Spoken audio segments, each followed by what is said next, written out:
Hi, Banu. This is Vinod here. Hi Vinod, can you hear me fine? Yes, loud and clear. Excellent. How are you, Vinod? How are you doing this evening? I'm doing great, Banu. Looking forward for your fabulous session. Yeah, I'm eagerly The waiting. topic is good. Can we just check your sharing, screen sharing in your presentation? Okay, I'll share my entire screen.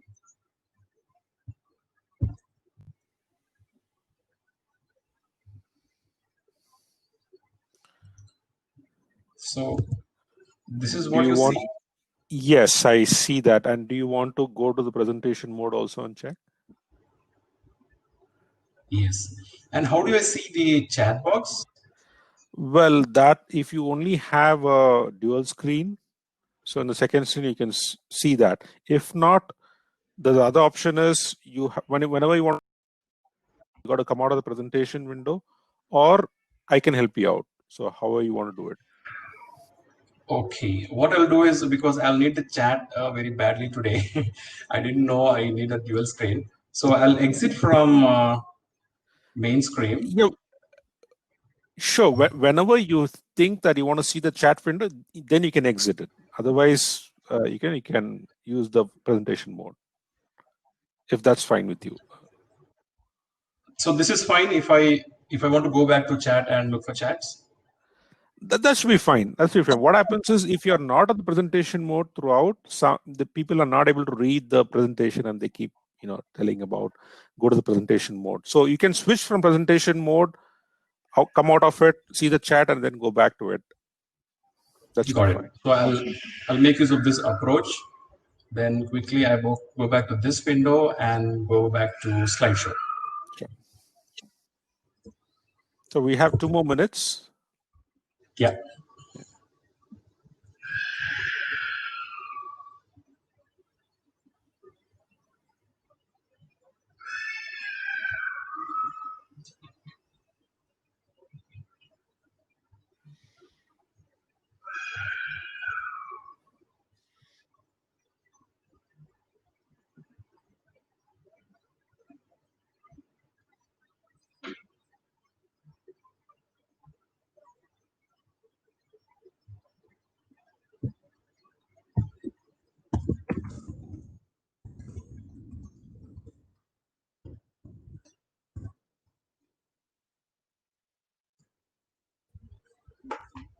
So only the video will be recorded, is it?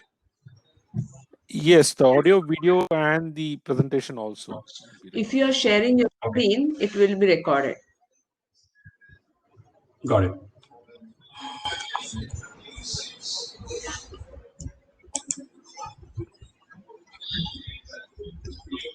So Manu, I think we'll wait for a couple of minutes so that people will join. I don't know how many people are there.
Yeah, Banu, I think we are on time. We can start.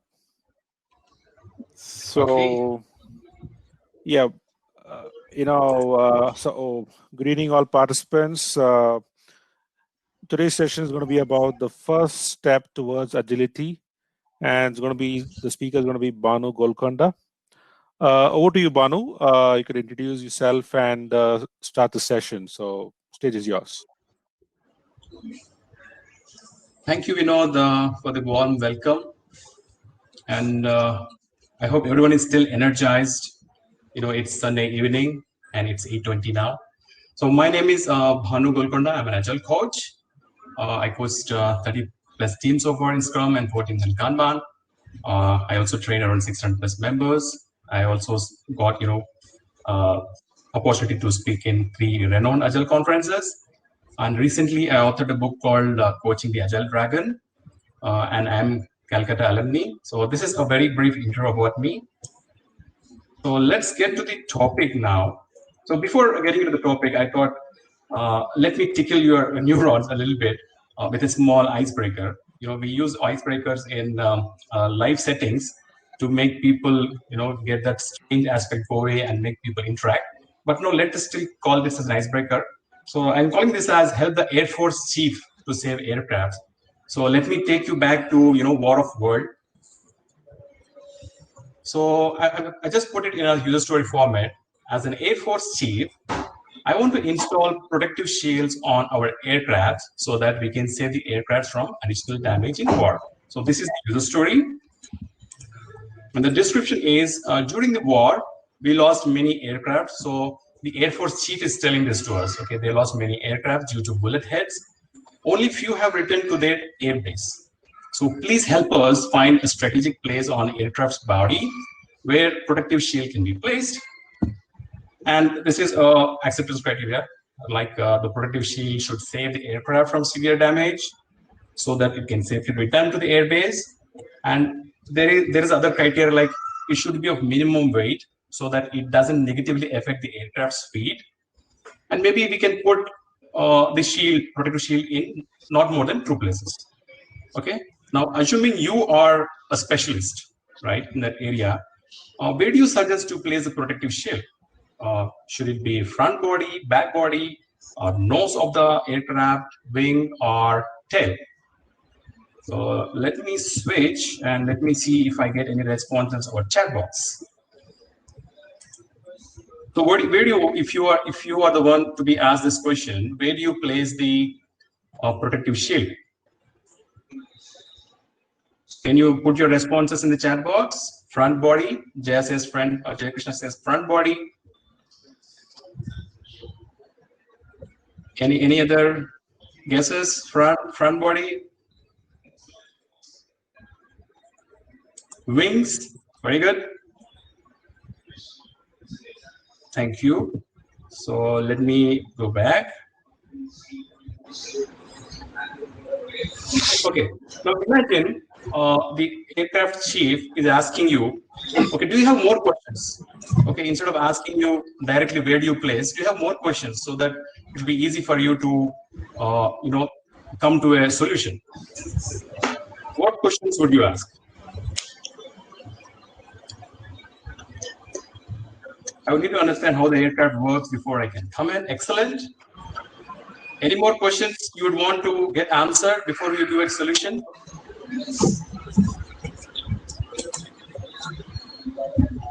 Where the engine's placed? Excellent. Good going. Any more questions? Okay, below the wings is the other one more solution, which is the most vulnerable part. Excellent. I think we're getting into the right rhythm of the session now. I'll go back to my presentation. Okay.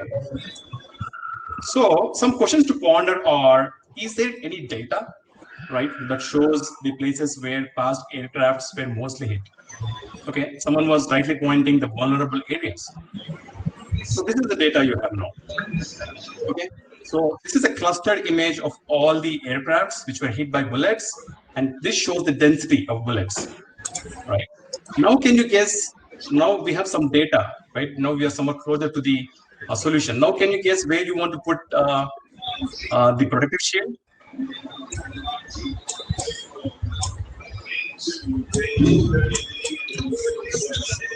Okay.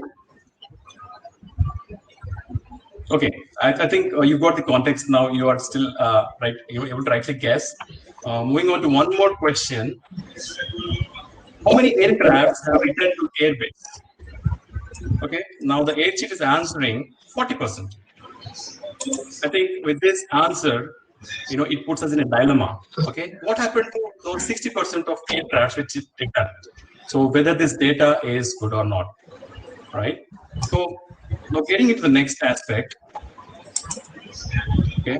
Now there was this is not a random situation. Okay, this was something which happened in World War II, and Royal Air Force of British has actually invited a few of these statisticians to help them with this answer. So one of the statisticians called Abraham Wald suggested to place the shields in places where there are less bullet holes. May I suggest Vinod to be on mute? I'm getting some echo here.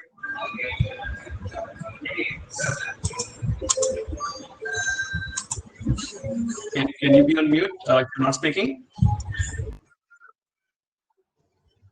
Thank you. So this particular statistician, Abraham Wald, he suggested to place the shields in places where there are less bullet holes. The reason he quoted was, okay, why? Because planes with bullet holes in those places never made it back. So with this small incident in the past, I just want to bring the focus back onto questioning, right? With questioning how we are looking into data, with questioning how we are able to arrive at the right solution. So this is the power of asking. And with this, I would like to introduce you to the topic of today's session. Like agility is moving from current state to desired state empirically. And it starts with simple questions are basically asking, and that is the first step to agility. Reward for asking and not telling. Now, just coming back to our software environment now, basically asking builds relationships. Maybe if I want to quote a relationship between a product owner and a customer, or PO and team. So any relations for that matter, if you're not asking questions, we're not building relationships. Even for that matter, in the last aircraft example, if they didn't ask the question and they placed the protective shield somewhere else, right? The flight would have crashed again, and that would hurt the relationships again, right? Because we didn't arrive at the right solution. And reward, the next element is the empowering people. If you ask questions like, even in Scrum aspect, do you have any challenges? Or will you be able to do this by so and so date? So in that way, we are empowering people by asking questions. Eliminates waste. By asking more and more questions, I would like to recall the 7 ways. Taichi Ono, who introduced Kanban as named 7 ways are like waste of transport, waste of inventory, waste of motion, waste of overproduction, overprocessing, and also defects, right? So by asking more questions like, why are we getting these defects now? We can eliminate many more defects in future. And we might find a better aim. So how many times we found, like maybe in between the sprint, is this what the customer want? Okay, in that way, by asking questions, we might find a better aim. And we make better reliable decisions, sparking a discovery. I know this happened specifically in my experience, wherein team has actually innovated some ideas, and that ideas were, were also patented. So by asking more questions, we can have our ideas patented. Moving on. Okay, now just imagine one more situation wherein we are in a meeting like backlog refinement or a review or even a planning, and team members are not asking questions, right? So I remember one of the managers of my teams was asking me, my team is very shy, right? And they're not collaborating. So I try to understand what all the reasons, because of which team members may refrain from asking questions. So would you like to answer any reasons from your experience? Why do you think team members refrain from asking questions? Fear of denial. Okay, going with 5 whys is a solution. Any other reasons? Fear of managers, lack of confidence, culture, right? Fear of judgment, introvert, thinking it's a stupid question, right? Any other reasons that you can recall? Not an open environment to ask questions. Pradeep says communication problem, premature assumptions, lack of skills. Excellent, thank you. Let me move back. Okay, so I think all the reasons that you quoted are in my list too. Basically, what I did was I listed some on my own and also interacted with other Scrum Masters, other team members, and these are all the reasons that I could gather. First thing is like a technical domain or communication skills. Past conflicts with a team member. Imagine I'm asking a question to other team member and he's giving a dismissive reply. Dismissive reply meaning, okay, this is not what you think, this is what it is. And the other person is in a submissive reception mode. So he takes submissively. So these kind of conflicts with the past team member will avoid the team members to ask questions in future. Not feeling comfortable to ask questions during the meeting and willing to clarify questions offline. Feeling that others will be offended. Just in case if I ask my team member any reason why you couldn't complete the task that you committed yesterday, he will be offended. So I don't want to ask the question. Fear that the question might switch the context. Okay, so I might get a question on 10th minute of the meeting, okay, and we're already at 20th minute, and I don't want to ask that question. Not getting a chance to ask a question. Remember, there are just highly vocal people in the room, and only they just speak all the time, not giving a chance for others to speak. Inferiority complex. Okay, there are seniors in the room, there is my manager in the room, so I don't want to speak. And ironically, in the last session, there was one person who was telling some team members speak a lot in presence of their managers, just to give a show off. So it's ironical to the 7th point. Agenda or topic is boring. Feeling that other will consider oneself as foolish. Okay, if I ask this question, maybe they'll think I'm a dumb person, so I don't want to ask questions. Guilt of joining meeting late, lack of empathy. How many times have you asked this question, is this what the customer wants? Focusing on their task, feeling that other team members will do the needful clarification. Okay, there is, my bandwagon behind, they will do the needful clarification. Assuming that the other person will not have the answer. Superiority complex. Okay, superiority meaning maybe our boss's boss or someone is joining and they think, okay, they are all doing right. Okay, we don't want to ask any questions. So these are all the 15 reasons that I gathered, and I'm glad you're also in sync with all the reasons. Moving on. So what I did was I went a step beyond. I did a survey on asking. Basically, what I did was I broadcasted the survey to all my network in LinkedIn and my professional network at Office. So totally there were 40 respondents, and the demographics are there are 8 product owners. 8 managers or directors, 3 product owners, software developers as 26, and 3 Scrum Masters. So the aim of the survey was to arrive at a metric, because we all want to see where we stand, right? And we want to measure the progress. So I thought, okay, why not introduce a metric called as team asking questions and validate how it affects the value delivered to customers. So is there a relation between asking and the value delivered to customers? So that is what I wanted to find. So in the team asking question, basically in the survey, ask questions like, how often your team disagree with each other? How often your team arrive at a consensus by trying to understand each other's opinion? Okay, they're disagreeing now. So after disagreement, are they able to arrive at a consensus, or do they conclude with the disagreement in their minds? How often sprint retrospective? So I'm switching to Scrum framework now. So calling it a sprint retrospective, unlike even Kanban, it is applicable. So how often sprint retrospective end up with effective action items?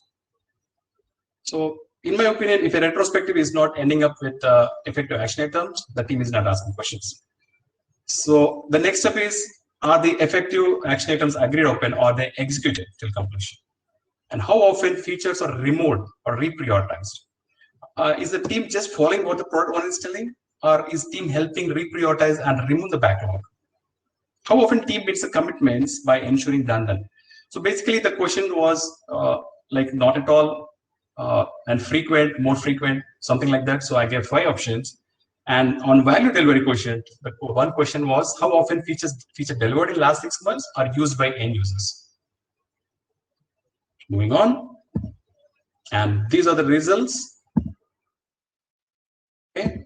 So 22 respondents felt that both their asking quotient and value quotients are high. 9 respondents felt their asking quotient is low, but they're still able to deliver high value. 4 respondents felt that both their asking quotient and value quotient are low. 5 respondents felt that their asking quotient is high, but somehow their value quotient is still low. So I think with this survey, it's fair enough to conclude that the more the asking quotient, the more the value quotient. And coming to the last leg of the presentation, how to inculcate the culture of asking. First and foremost thing, have patience. If we do not have the patience to have that, good dialogue, healthy dialogue, and respect each other's opinion, we are not inculcating the culture of asking. Stop telling. Especially, I hear people telling, okay, can you do this by today, do this by tomorrow, and do this by end of day, daily timelines, and, delegating tasks. So if we tell people to do what they are, we are not inculcating the culture of asking. Get comfortable with asking. Okay. At times, as I told you, asking pulls us into some uncomfortable situation, but we need to get comfortable. If someone is asking a question, we should get comfortable to answer it back and have a healthy dialogue. So we can practice 5 whys, especially with bug RCAs. The moment we call developers, okay, telling, okay, this bug RCA has been caused because of improper coding. The developers will not be comfortable, right? So we need to make 5 whys more, and we need to get comfortable with asking. Questions like, what alternatives do we have? How are you planning to achieve this? What benefit do we have from this? These questions, they do not really attack the person, but they attack the objective, right? We want to attack the objective, and we want to reach the end goal. If we ask a question like, why were you not able to do it, right? This is being more subjective. Don't agree to disagree, simply ask to disagree. Meaning, there is a very famous phrase called agree to disagree, which means we give permission to each other. Okay, you are okay to disagree with me. I give you the permission to disagree with me. So instead, by asking some clear questions, something like above, what alternatives do we have? Okay, why do you have a different opinion from what I thought?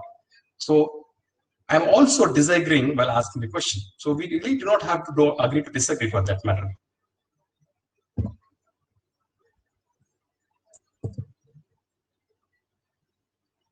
Okay, I was just checking if people, if there is any question on the chat box, because I'm on presentation mode. I think everything is good.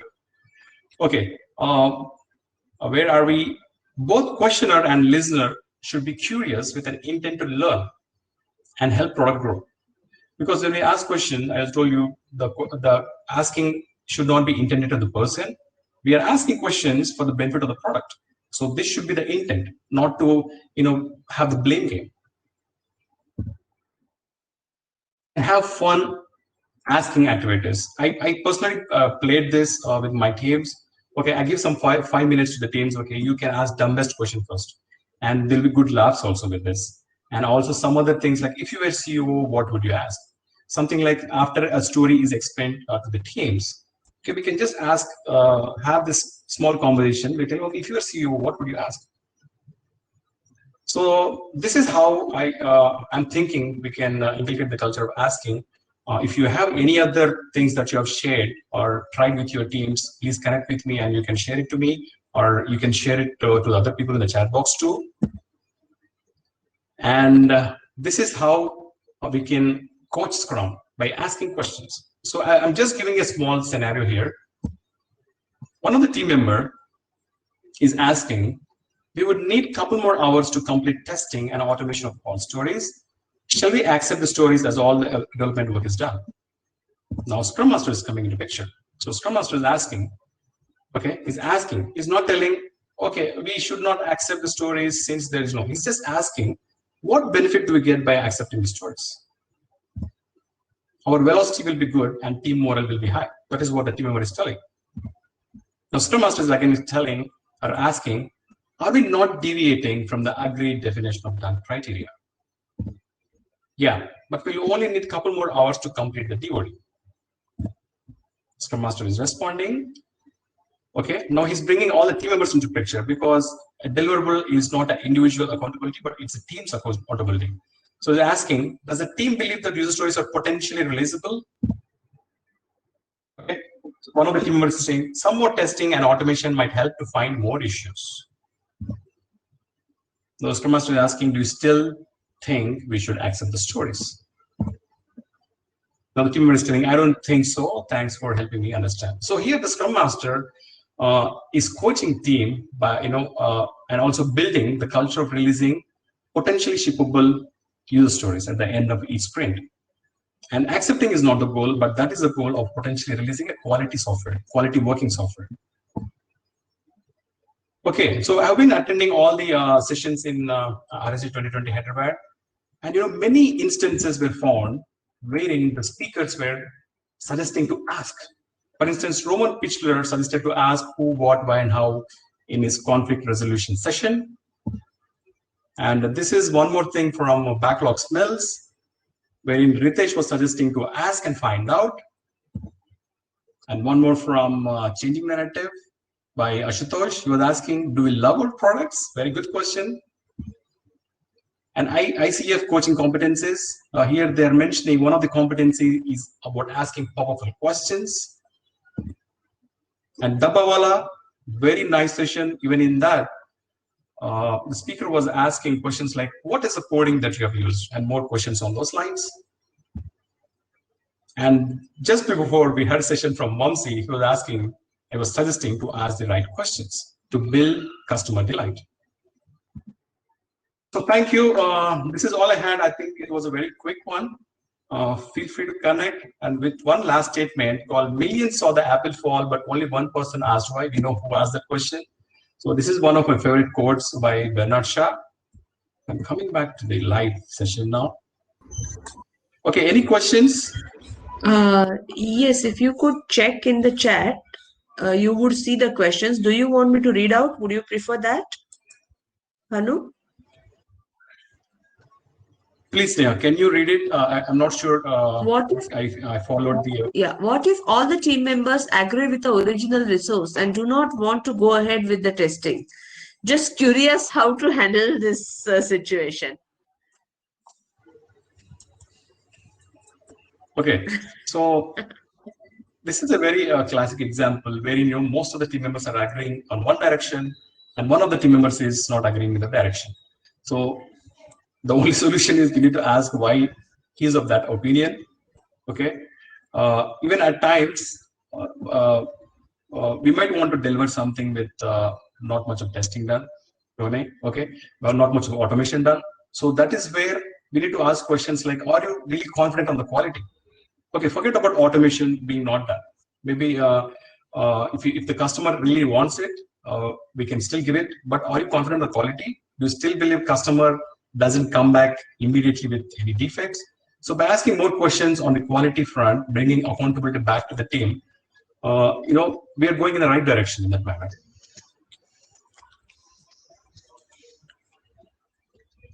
How do we? Okay, more questions. Yeah, how can we get your survey? Okay, that is you. People want to know if you could get access to the survey questions and the results. Would you be able to share? Definitely. I just need to collect the responses. But what I'll do is I'm thinking to run the survey once again. I'll try to include all of you there just to ensure my survey is still intact even now. So you can still be part of the survey. Yeah, one last question. How do you time box questioning? Time box questioning. Yeah, how do you Yeah. time box questioning? That is the question. Yeah. Basically, time boxing questioning is a part of facilitation. We should have one person, because while team is brainstorming on arriving at the solution, okay, they lose time. So having a facilitator who is kind of summarizing where we are and who is kind of summarizing the options that team has already discussed, because it's very normal to go off track, okay, or from the agenda. So having a facilitator will help that. But over a period of time, when we have a facilitator, when he is giving his insights, he will inculcate that knowledge, and they'll become more and more aware of the time box. Thank you, Bhanu. A really good answer. So we'll need to close. I know a lot of you have questions. Bhanu, I'm going to request you on behalf of all of us that let us allow us to connect you with LinkedIn, and we can keep on asking you questions. Is that okay, Bhanu? Excellent. I'm happy to connect. This is my LinkedIn link. Because as I said, the questions will never stop, because even some of your answers are making me think of more questions. So I will definitely connect. I request everybody to connect with Bhanu on LinkedIn, and we can keep on bothering him. He had just given us the permission. So thank you so much, Bhanu. For everybody, please, the polls are on. Give your vote and let us know how much you have loved this session. Also, in another 10 minutes, we will be having the closing session. Not even 10 minutes. Please join that session immediately. After this, we have got something different and exciting planned for the closing. And it has been an enjoying journey for me. I hope you all are also enjoying. Thank you, Bhanu, for taking such a nice session. Thank you. I'm glad you all liked it. Please connect with me.